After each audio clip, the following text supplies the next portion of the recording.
Bonjour à toutes et à tous, apprentis hackeuses et apprentis hackers. Alors, cette fois-ci, on va cibler la machine Oopsie, donc la deuxième sur les machines qui sont dans Starting Point de Hack the Box. Donc je rappelle que c'est des machines qui se suivent, vaut mieux les faire dans l'ordre. Alors que du coup, moi sur Hack-Size, je les ai pas fait dans l'ordre. Mais bon, et donc sur cette machine Oopsie, pourquoi j'ai choisi celle-là? Parce que déjà c'est l'été, donc il y a pas mal d'étudiantes qui en profitent pour un peu améliorer leurs compétences apprises durant l'année scolaire. Et du coup cette machine elle montre bien plein de choses qui peuvent être abordées pendant le CEH. Donc le CEH Certified Ethical Hacker, c'est une certification que moi je n'ai pas passée, mais qui est pas mal. Enfin moi quand je fais du recrutement, enfin quand j'aide dans les validations pour recrutement, j'aime bien quand le ou la candidate a la CEH, parce que ça permet d'être sûr que il ou elle a une bonne overview, donc une bonne vision globale transverse de la cybersécurité. Et du coup, la CEH qui a pas mal évolué, maintenant c'est la version 11, donc on voit que ça aborde pas mal de sujets, et cette machine justement, elle est plutôt assez représentative, puisque durant cette machine, on va aborder le Insecure Direct Object Preference, qui est ici, on va aborder de l'Arbitrary File Upload, qui est ici, on va faire du RCE qui est là, et on va faire du User Privilege Escalation qui est là. Donc on a un bon panel qui est vu dans la CEH. Et ça me permet de parler de la hackeuse de la semaine qui illustre cette vidéo, qui est donc Feriel Boicaz, qui est comment ils appellent ça, enfin qui peut donner des cours, former des personnes pour passer la CEH. Voilà, instructeur CEH, instructrice CEH. Voilà. Donc, voyons voir si vous êtes capé pour passer la CEH en testant de hacker cette machine Oopsie.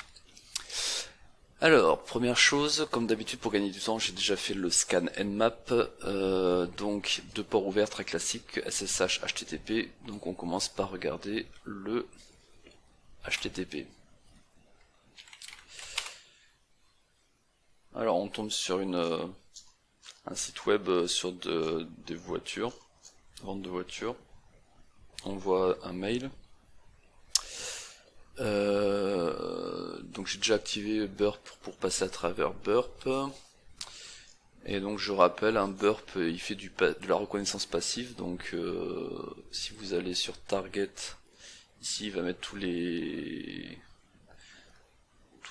dossiers qu'il va trouver pendant la navigation. Et donc là on a un login script.js qui peut être intéressant d'un point de vue attaquant. Donc je vais aller dessus, cdn-cgi,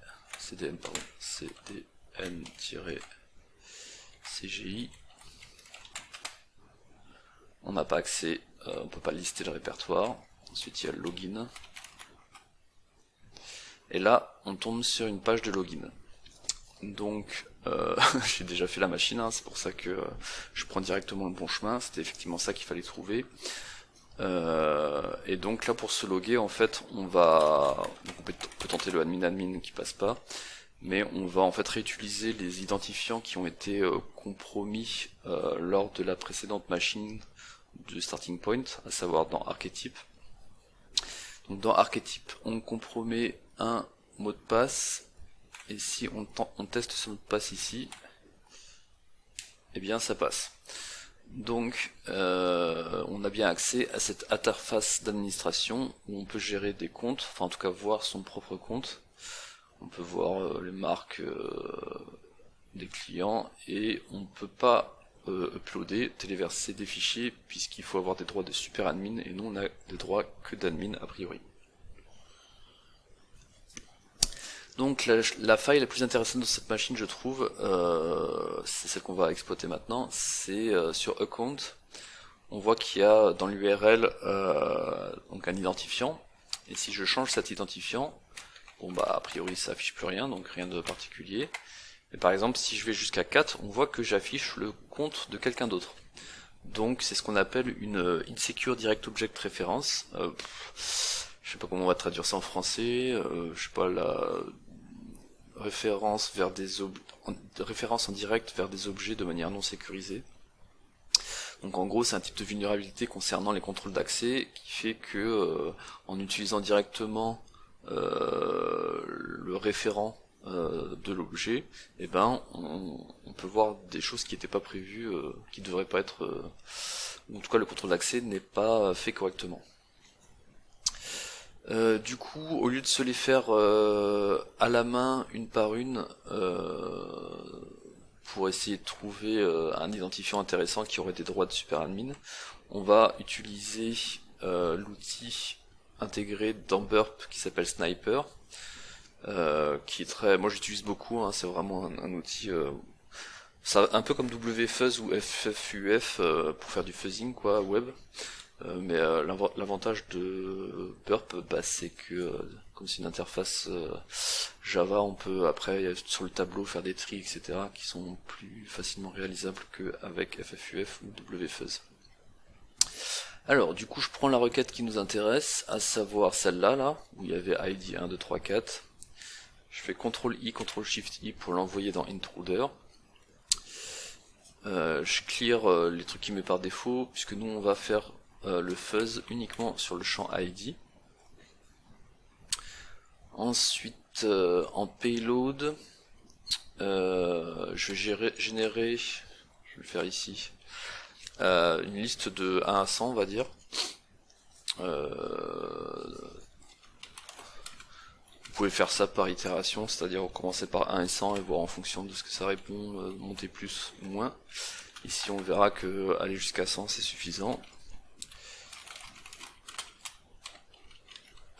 Echo i donne. Donc cette liste de 1 à 100, je vais la coller comme charge utile, ici paste.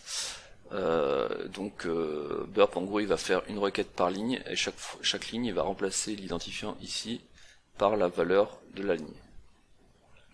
Un dernier petit truc qui est pas toujours important, mais sur cette machine là ça l'est de mémoire, en tout cas c'est ce qui est indiqué dans les solutions officielles. Ici il faut bien suivre la redirection, donc en gros on peut estimer que ce qui nous intéresse c'est uniquement le retour à chaud, enfin la première requête de réponse point barre, et en fonction des cas ça peut être plus intéressant de suivre si la réponse est une redirection, de la suivre et de prendre en compte la gestion des cookies associés pour avoir une meilleure interprétation du résultat.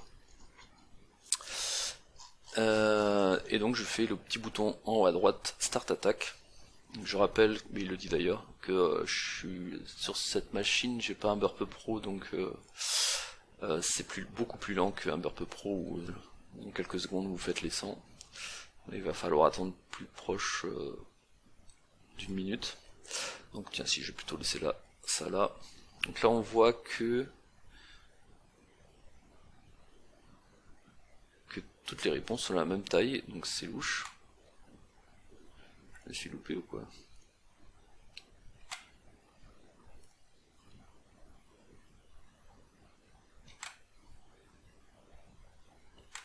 Pourquoi à chaque fois il y a réponse 1, réponse 2?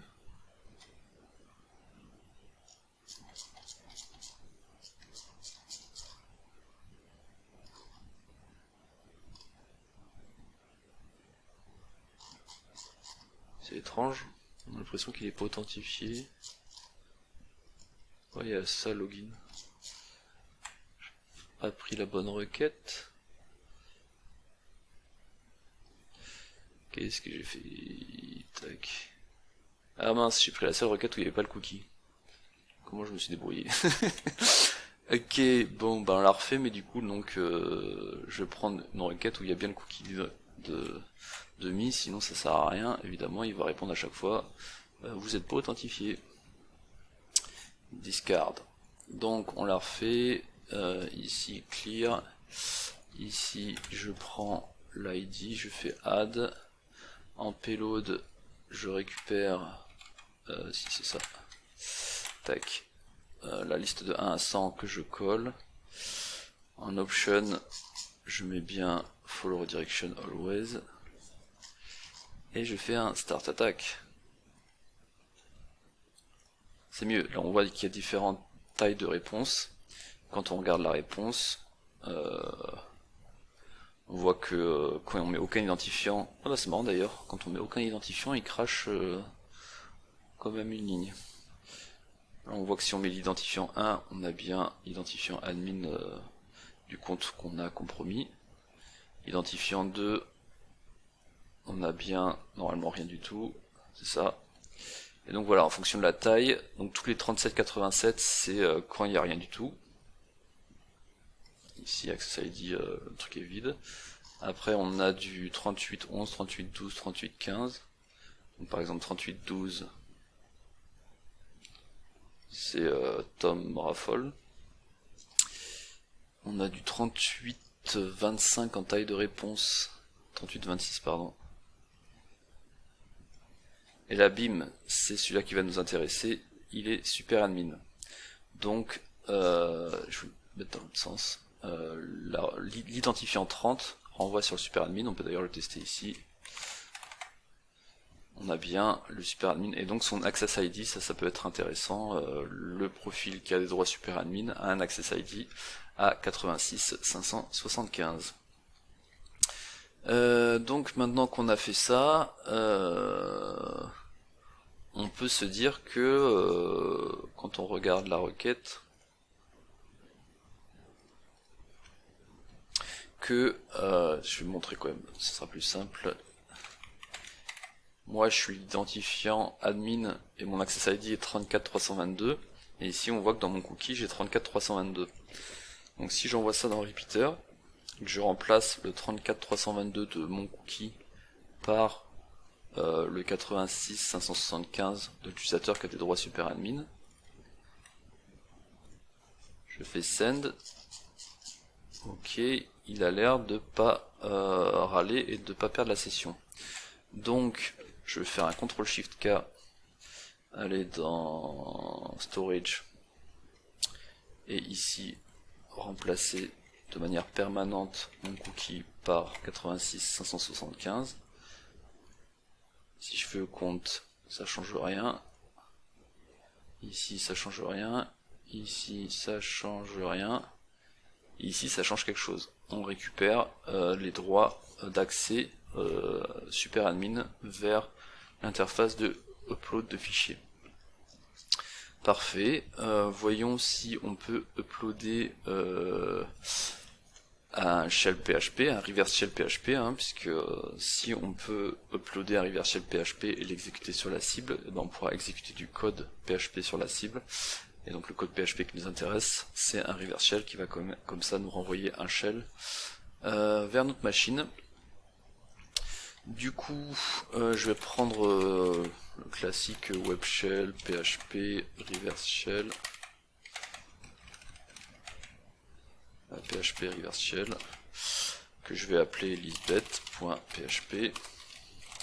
On va l'éditer en mettant notre IP au sein du VPN, puisque c'est l'IP qui est accessible par la machine cible. Mousepad Lisbeth.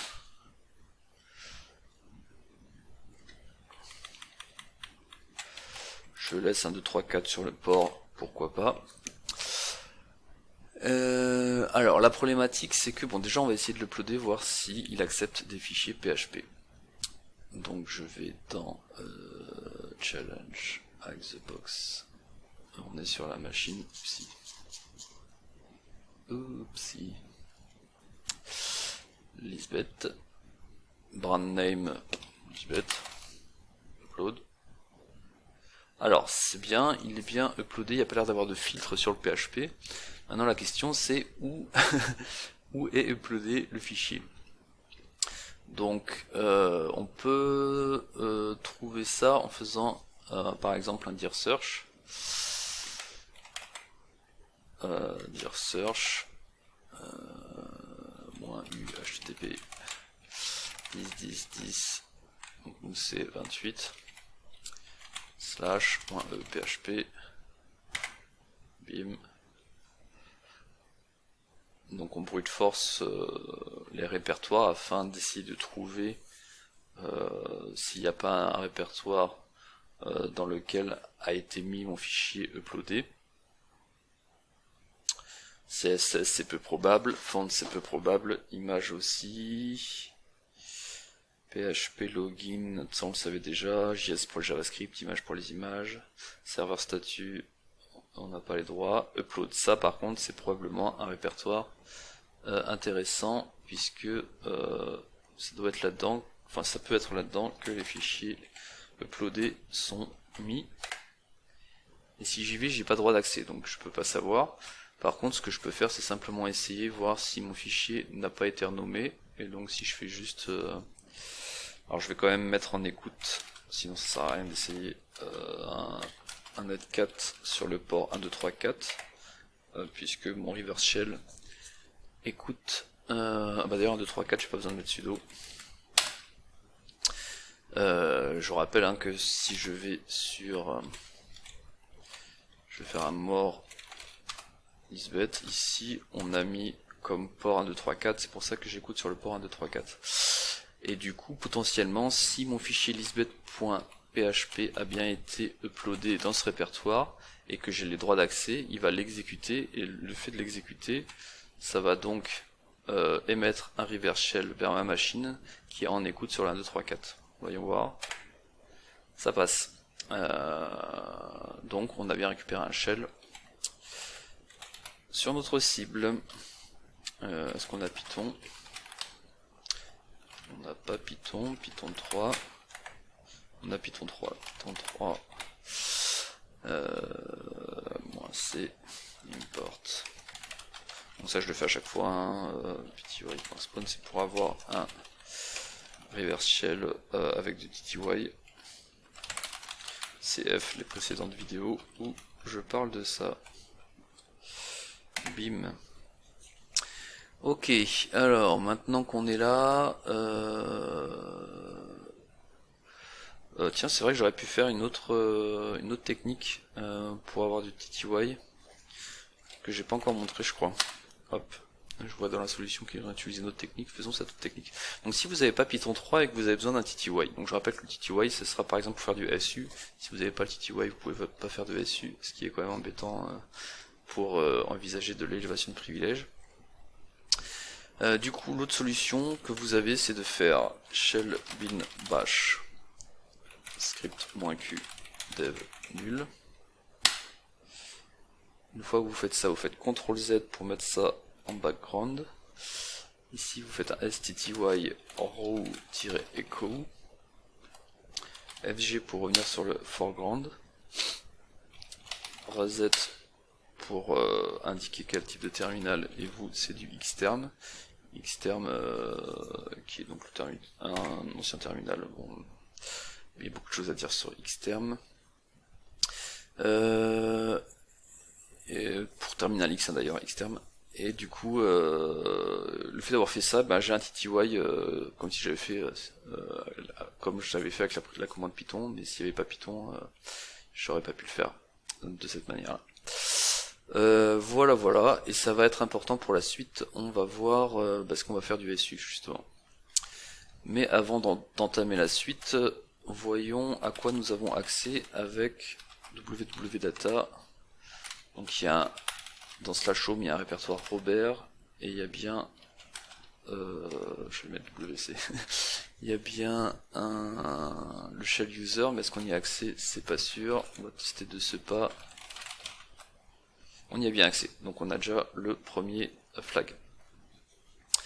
Alors une fois qu'on a fait ça, si on va dans var www html, normalement vous faites tous les répertoires un par un, mais là, comme j'ai déjà fait la machine, je vais directement sur ce qui nous intéresse.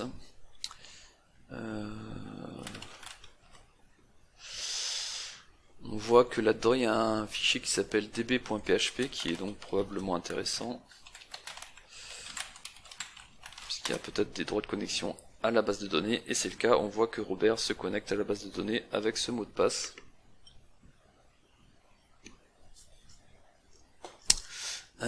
Donc on va pouvoir se connecter, enfin essayer de se connecter en tant que Robert. Et donc là, si je fais un SU Robert et que je mets le mot de passe, ça passe, je deviens Robert. Et ça, j'aurais pas pu le faire si j'avais pas fait l'astuce pour récupérer le TTY. J'aurais dû montrer le message d'erreur que ça affiche, mais vous aurez mis que c'était pas possible. Bien, tout ceci étant dit, nous le but du jeu, je rappelle, hein, c'est de récupérer le second flag qui est route, et donc le second flag qui est dans le répertoire route, et ben on n'y a pas accès. Pour être précis, il est ici.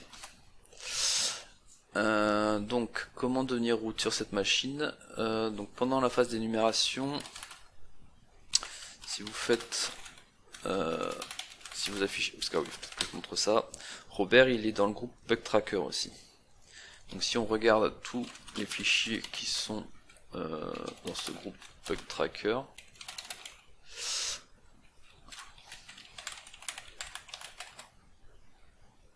on voit qu'il y a User Bin Bug Tracker. On peut faire un file dessus. C'est un binaire en 64 bits. Et si je fais un ls-la dessus, on voit qu'il a le setuid. Donc quand on lance User Bin Bug Tracker, eh bien il tourne en tant que route. Donc piste très intéressante à explorer pour élever ses droits. Voyons voir ce que fait cet exécutable. Il demande un bug ID et il affiche des trucs. Alors,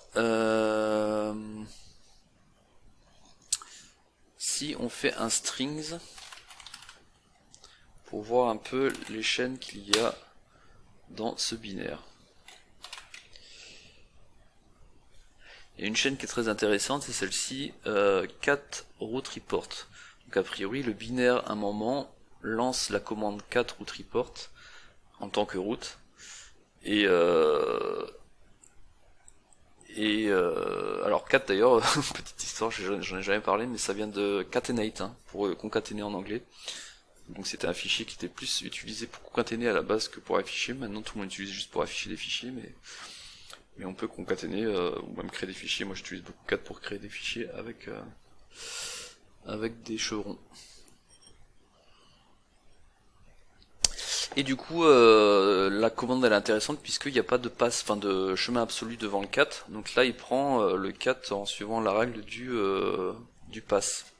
Donc si je fais env grep pass, on voit que là, du coup, dans un premier temps, il va chercher le cat ici, après ici, etc. Alors après, vous allez me dire, est-ce qu'il y a un cat là-dedans? La réponse est rep4, non. Alors on pourrait se dire, bah, je peux écrire un cat là-dedans et il passera avant le cat qui récupère après. Mais on n'a pas les droits d'écriture là-dedans, donc c'est pas si simple. Et c'est pas beaucoup plus compliqué, parce qu'en fait il suffit d'aller dans tmp, faire un export pass slash tmp. Je pense qu'on a déjà fait cette attaque d'ailleurs sur Arcsize. Pass. Et du coup là, si je refais mon en vrai pass, bah du coup maintenant le premier fichier sur lequel il va chercher 4, ce sera premier répertoire pardon, dans lequel il va chercher 4, ce sera celui-là.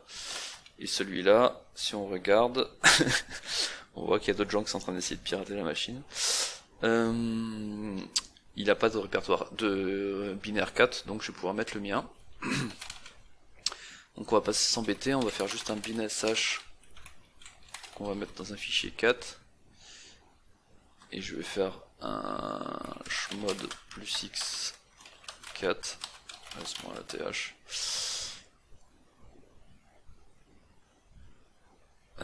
C'est bon, il est exécutable. Et du coup, bah normalement, quand je vais exécuter user bin tracker, quand il va faire son cat report, et ben le cat, au lieu de chercher le vrai cat, il va prendre mon cat. Et mon cat, il va pas afficher le contenu du fichier report, mais il va lancer un shell. Voyons, vérifions ça.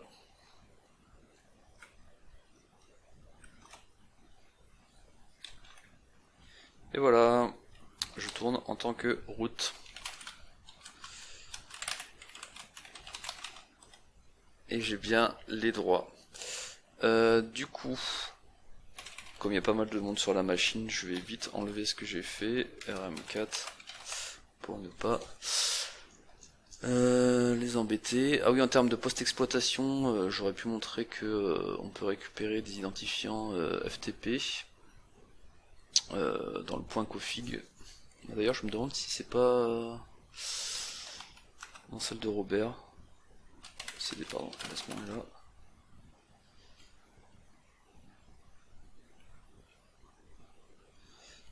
Non, ça doit être en route.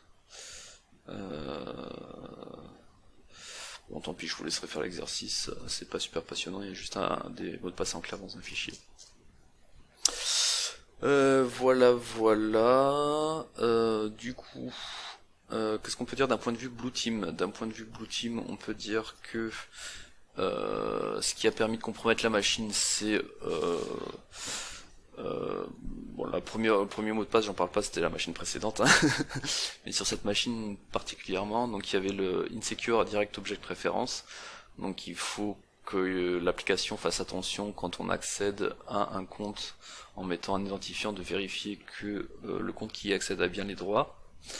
Ensuite, la gestion des comptes dans les cookies et de l'authentification dans les cookies, enfin de l'autorisation dans les cookies est pas top, puisqu'il suffit de mettre le numéro d'un autre utilisateur et on récupère ses droits. Donc ça, la gestion de session est à améliorer.